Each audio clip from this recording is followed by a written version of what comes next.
Sunny Lenarduzzi here as a guest. If you are joining me for the first time on YouTube, this is the show where we have a stiff drink and a great conversation. It's also 9 o'clock in the morning, so we're going to have a drink at 9 o'clock in the morning. Now, we're going to link Sunny's info down below, sunnylenarduzzi.com. If you don't know her, although I'm sure a lot of you probably do, Sunny is the ultimate boss. Ultimate boss. And you're also a coach, a business coach. Yep. You teach. Mm-hmm. Yep. She focuses a lot on her YouTube channel where she creates a lot of how-to content which helps educate individuals and businesses on how to grow their own business, how to create their own online content and grow their social media following. Yep. Forbes named her as one of the 20 must-watch YouTube channels if you want to change your business, which is awesome. Crazy. Awesome. And she's just an all-around sweet, down-to-earth girl. So I'm so excited to do this interview. I'm so excited. I'm so excited. Now, can we just talk about like how you got started on this whole like YouTube journey? Just for people who don't know, and we'll keep it short because I know you have a lot of that content on your own channel. Yes. But you worked in broadcasting. I did. And you kind of wanted to exit traditional media. I did. Yeah. Desperately. And so can you tell me Which about sounds that? terrible because I have a lot of friends who still work in traditional media, but for me it was interesting. I kind of have always been an entrepreneur, like since I was a kid. When I was like 6 years old, I created a little organic makeup line or skincare line, and always was doing like lemonade stands and stuff like that. So I didn't know that was what it was called, but I was like, something in me needs to be free, and have creative like control and all that stuff. And make things. I wanted to make things out of thin air and then like do something with it. So growing up, I would run home from school and watch Oprah every day. Like Oprah raised me, basically. My parents are great too, but Oprah raised me in a big way. Sounds like me. We should hang out when we were kids. Yeah, I sold chocolate bars in my elementary school. There you go. Yeah, and I feel like it does start and then ran home and watched Oprah.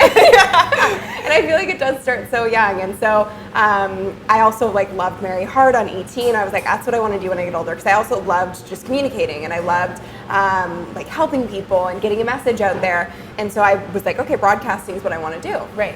So I graduated from broadcasting school in 2008. I started working in radio as a host and promotions coordinator, and then and that's where I first fell in love with social media. Okay. Because no one was using it for business, and so I set up a page. You were really one of the early users of social media. I was like, we could talk to people one-to-one. Like, this is insane. So I set up like a Facebook page for the radio station I was working for, and I loved it. Yeah. And then I got hired to work at the Olympics, which was my big goal. Like when I was in broadcasting school, I was like, I'm gonna work at the Olympics, which was very cocky considering I was like not even like 2 years out. Think big, I like it. So I decided that was my goal. I got it. I lived in Whistler during the games, and in my head I was like, I did it. I made it. Like this is it. I was 21 at the time, and then I in my heart, in my gut, I was like, this doesn't feel right, because I was being told what to say, what to wear, how to say it, where to be at all times, and I was like, oh my God, the freedom that I thought I was going to have and like creating stories that I really cared about wasn't really there. So I ended up, the day I came home from the Olympics, I'll never forget, I was driving down the Sea to Sky, and I was like, I think I want to start my own business. I knew nothing, like had no business acumen. So this was right after, on the heels of having this experience that you thought was the pinnacle of your career. Yeah, I was like, boop, and this is how I roll. So, and I think if there's like anything to take from my trajectory and how I've gotten to where I've gotten to, and I swear this comes from my experience growing up in a household that was like revolved around sports, professional sports. You gotta like fail fast and move on. So I pivot really quickly. And if something's not working, I'm not the type of person to dwell on it. So basically I decided when I was driving home, I was like, let's start my own business. And I started letting it marinate, and then I don't know where this really came from. I think it was because my brother at the time was single, and he had been for a while, and he was like such a disaster when he was single. He was just dating so much, and I was like, I kind of hated it, and like had dated a few of my friends, and I was like, okay, this needs to stop. And so I was like, I'm gonna create an online magazine for men by women. No way. So I created an online magazine, Like, I'm 21. What experience do I have in relationships? Well, maybe a lot. I don't know. I really didn't. That's a different interview. That's a different interview. Really didn't. I had the same boyfriend for like 5 years at the time. But anyways, so I was like, okay, I'm going to start this. So I actually didn't hire it, but I had a great team of writers that like came on for free. And we had a style expert, we had a sex therapist, relationship therapist, we had a foodie, we had everything that a guy would want. It was like Cosmo for men. Yeah. And hearing your story and so you did this at 21. Yeah. The thing that really resonates with me too is like that's such a time when it's just you're so inspired, and it's almost like starting something at that early can be a blessing in disguise because you don't have any like a lot of responsibility that you have to worry about. So if it fails, then who cares? Yeah, thank God, and it taught me so much. I always think about that because like speaking of my brother, like he just started his own business last year, and like I have such mad respect for him because he has a baby on the way and he's married, and like that is not easy to start it at that point. To leave a job that was like quite comfortable and to do that, not easy. So I'm really grateful that I, for some crazy reason, decided when I was really young to start my own business. And so I was going door to door selling advertising space in Vancouver. And this is just something you decided. Yeah, and I just did it. I didn't know what I was doing, but I just did it. Yeah. And it taught me so much. And I built the brand. I didn't do any paid advertising. I built the brand solely by setting up a Twitter account, doing a Facebook page, and having a YouTube channel. So you built it literally through social media? Organically, yeah. Because this sounds really ignorant, but I didn't think there was another way. I was like, this is how you do it. You communicate with people one-to-one. You win people one by one over. And it grew like pretty fast. And in a year, I built the brand to a point where it was getting recognized and we were getting all this like credibility. And it was great. But then one of my mentors sat down with me and he was like, is this what you want your legacy to be? And I never really thought about that before because you're so young. Again, ignorance is bliss when you're young. And I was like, you're like, legacy, what is that? Like, what do you mean? And I was like, you know what? No, it's fun. And I loved it. And it taught me so much. And the great thing was because I built the brand using social, and at the time not a lot of people were using social media or video, all these companies started to take notice. So I worked with a company, they hired me on, and I was their consultant basically for social media, and I did their digital strategy. So this is how you got into consulting? Yeah. Because that was kind of the next step, right? Yeah, so I actually took a full-time job, and then that turned into a consulting gig. Okay. And that was my first consulting gig, and I was like, what is this? Like, and I was working on my own. I was like, oh my God, I'm living the dream. I'm like, doing my own thing. Still at that time, I wouldn't have called myself an entrepreneur because I was trading time for dollars. I was solo. I was just a consultant. Yeah. And then from there, my consultancy just grew by word of mouth. I never talked about it. Didn't advertise it. Great timing. Great timing. I just studied what I did every day because I genuinely, like, I eat, sleep, and breathe what I do, and I love it so much. And so I was just every day studying it. Like, you can really tell that you have such a passion for what you do. I do. And you just love it. And anytime that I see you, I feel like it's inspiring because you just can see that you're just showing up. Yeah. Wholly every single time. Thank you. Yeah. I appreciate that. Yeah. So I do. I genuinely just love it. So I just studied for like 4.5 years. Studied social media, and I implemented all of these new tips and tricks and things that I was learning for all these accounts that I was working with, which were like tech industry, fashion industry, apps, like everything, every industry you can think of. Yeah. Architecture, construction. I worked with every industry, and it taught me everything I needed to know. That's awesome. But then, as I'm sure you can relate, you get to a point with clients where like there's a threshold where you can't possibly go on your own. No, you can't service them all. Yeah. In a great way. It's solo. Yeah, solo. Yeah, solo. And so I was solo for almost 6 years, and I got to the point where I was just so burnt out, and I was getting the same questions from my clients all the time, and they were like, how do I do this? How do I do? And I was like, I can't keep answering these one-to-one or like going to meetings for this stuff because it's wasting my time. Again. Yeah, and I gotta work. I gotta like do your things for you. So, and I know where this is going. I have a bright idea. Let's make a YouTube video.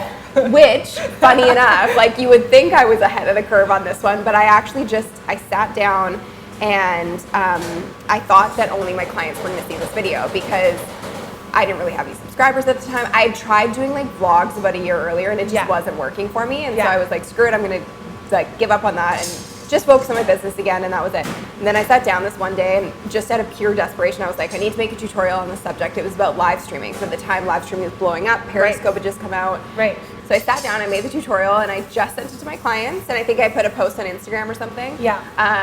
And then the next thing I knew, I had like 1,000 views in one day, and I was like, where are these? And was this from? kind of like the birth, if you will, Yes. of your YouTube channel? It was. It was. Then I was like, oh, light bulb moment. Okay. Yeah. This is working. Yeah. I'm going to keep doing this every week. Right. So I didn't ever intend to build a brand out of it. I never intended it to turn into this massive community. Yeah. It just has because yeah. I kept, and I swear this is the key. You have to be consistent. Yeah. So and it, just like you said, you show up. Like, I truly believe the online space is just like the offline space. If someone says to you, I always equate it to dating, but say you're starting to date somebody and they're like, we're gonna go out every Friday. I'm gonna take you out every Friday. I'll be at your house at 6 p.m. First Friday they show up, all's good. Second Friday they're 15 minutes late. Third Friday they don't show up at all. You'd be like, peace. Yeah. So I think that the online space is just like the offline space. You have to build trust with your community, and if you're not showing up for them, you're not showing up for them, why would they show up for you? Exactly. I totally agree. We are sitting at the beautiful Ask for Luigi. If you've never been here, they make an incredible pasta. I think they make all of their pastas in-house. Amazing. And they make this spritzer in-house. So, wow. We're gonna give it a go. Yes. And I'm gonna cheers you. Yes. As please. we talk about social media at 9 o'clock in the morning. I love it. Yes. I know you've got a meeting, but you'll be nice and relaxed for your next meeting. Very chill for the rest of the day. Might need a little nap. Ooh, that's good. Oh my God, that's delicious. That's really good. So on that note, I want to go a little bit deeper with views and following and see if you have any tips for being follower obsessed. Because I know I was thinking about this a lot because it's so much easier if you have a purpose or a mission. I know you've talked about this a little bit. Yeah. To help you through the early days and even to just ignore the follower count and the numbers, because I feel like if you pay too much attention to that, you literally go crazy. Yeah. So do you have any like tips around that, or just any advice or anything, or your own journey that you Yeah, I mean, my own journey is kind of a testament to like not dealing with numbers. Yeah. And I think part of the reason is because I didn't, again, set out to like have a lot of followers. I didn't really set out to have a brand.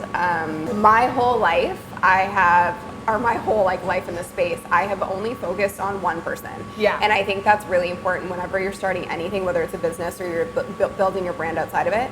Focus on who you want to serve, and your tribe will find you if you're catering your content to that one person.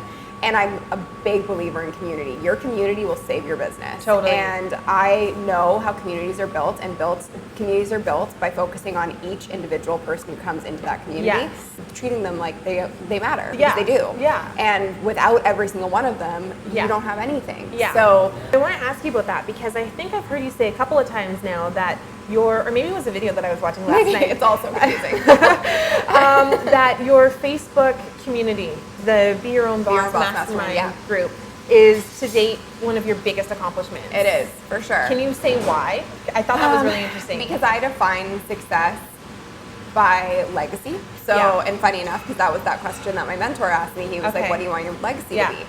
And I know that when I leave the planet, I want to be able to leave a legacy and leave something that's inspired a lot of people to build their own businesses on their own terms and have the kind of life they want to live.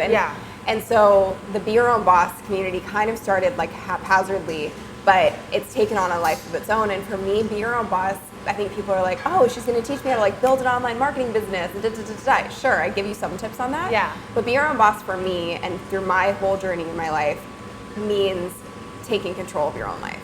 And being the CEO of your life. And cutting the fat and cutting out things that aren't good for you. And living each day on your own terms. So whether you're a teacher, you're a mom, you are an entrepreneur, like you're your own boss. Everybody's your own boss. And so it's my proudest accomplishment because it's a big key to my legacy. I want to ask you a little bit about this whole idea of sports and sportsmanship and how you've taken that into your life and growing your business, because I know that's big for you. It's huge for me.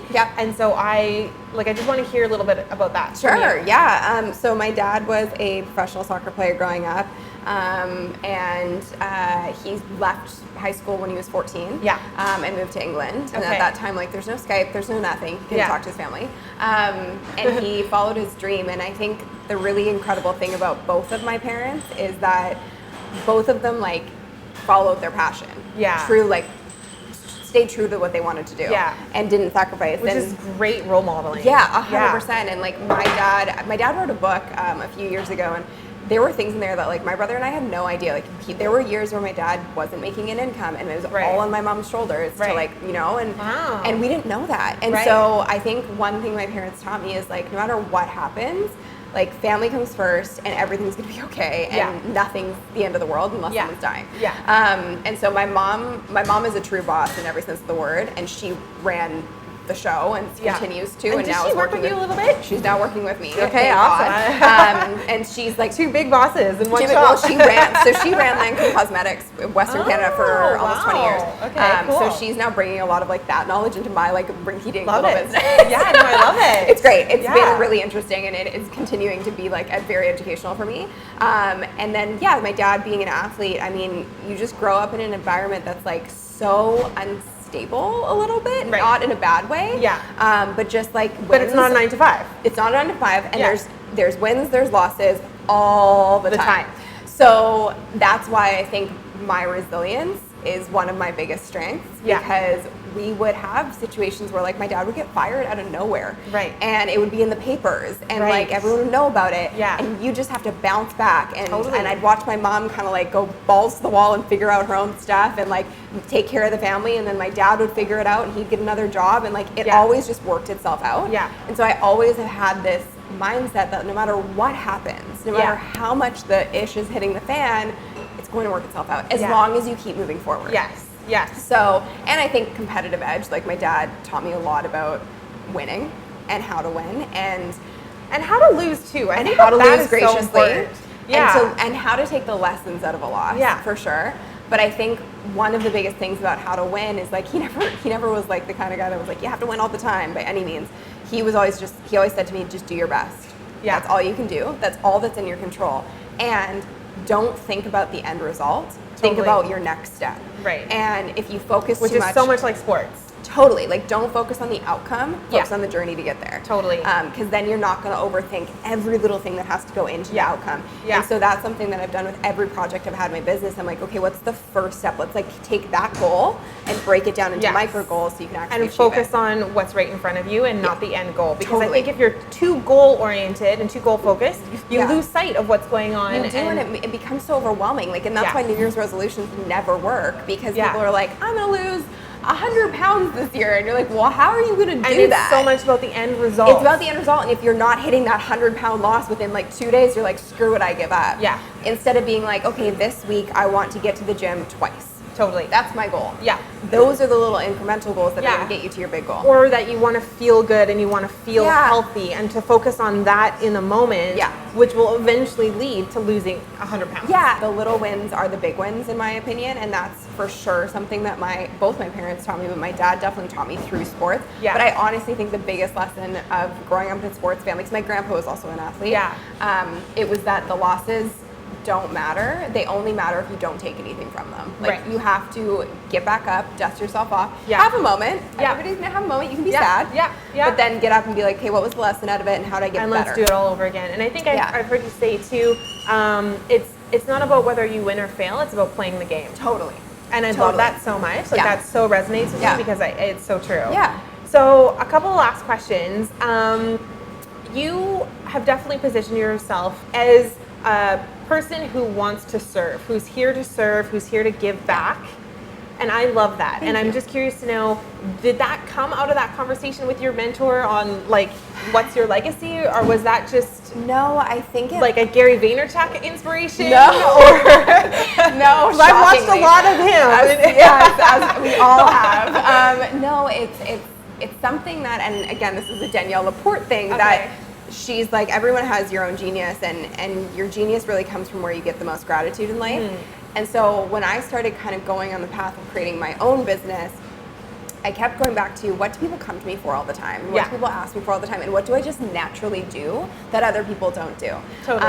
And so my whole life, for birthdays, I would make videos for people. And I literally thought everyone in the world made little videos for their friends and family. Like, I thought that was like the great thing to do. And this, just to interject, the funny thing about finding your genius too is like, sometimes the things that you do so naturally and easily, that's the thing. You take it for granted. That's why it's so hard. That's why it's so hard, because you think everybody does it, but it's not True. Yeah, and you have to, those are like the little breadcrumbs and clues. Yeah. And the other thing was when I did work with clients, something I would do all the time is I would go above and beyond to explain how things worked. Yeah. And again, that was something that I just figured everyone does. But then I got a few emails over the years where it was like, you explained that in such a clear way that anyone could understand it. And you do. Thank you. Break it down so simply. But again, that's something I took for granted for a long time. And also, I'm a true, firm believer that generosity equals abundance. The more you give, the more you're going to get. Yeah. So that's how I've kind of built my whole business. Yeah, I love that. And that's why I was so excited to interview you, because I really wanted, like, you're in that place of serving and giving back, and I love that. Thank you. So tell me a little bit about where you're at now and where you're headed. Like, what's happening over the next year, 2 years? Well, a lot. I just feel like it's funny. I was having dinner with a friend last week, and he was like, well, how are things going? I was like, you know, they're really busy. Like, it's the busiest time of my life. This is the most challenging 4 months of my life. He's like, you literally said that 4 months ago. Yeah. And he's like, but it's good because it means you're growing. And so, yeah, things are extremely busy. And like, I do have plans to write a book in the next year. Love it. And little funny things that you may have said when you're growing up, like that could be a clue as to what you're supposed to be doing. So I remember when I was 16, my mom came into my room, and I was always a crazy student. Like, I would just stay up all night and I would study, and I wanted to be straight A student. No pressure from my parents. They could care less, but I just put it on myself. She came in my room, she's like, what are you studying for, whatever? And she's like, so what's this all for? And I remember saying to her, I was like, I want to build an empire. Nice. I was 16. I had no idea what an empire was. I'm going to drink. But you know how I got that? Because I was watching some P. Diddy reality show, and he was like, I've got an empire. And I was like, I want an empire. Oh, P. Diddy. if that's even what he's called now, I don't know. But, so I remember saying that when I was 16, and like, it all kind of came full circle a few months ago, where I was like, I think that's where I'm headed. Like, and it sounds a little like cocky and out there to say, but I'm like, no, that's where I want to go. Like, I want to have a whole Own it, suite girl. of things. I love it. So, yeah. It's good to dream big and go after it, right? Yeah, and I've done so much already that I'm like, all right, I'm gonna level do up. More. Do more. Level up. Yeah. That's it. Level up. The more you do, the more you want to achieve. And I think if you're serving and you've got a purpose and a mission to help other people, it's all good. Yeah. Yeah. I agree. Well, I'm so happy that you joined me today. Thank you so happy much you did for this. the time. Yeah, of course. Yeah. You're like an amazing, beautiful person inside and out. And I'm just going to choose you again. Yes. So thanks Cheers. so much. Thank you. Cheers, guys. And that's a wrap. We're off to New York, and you guys are gonna come with me and spend 4 days in New York with me, and you get to see the whole conference on Saturday at Create and Cultivate once we actually take off.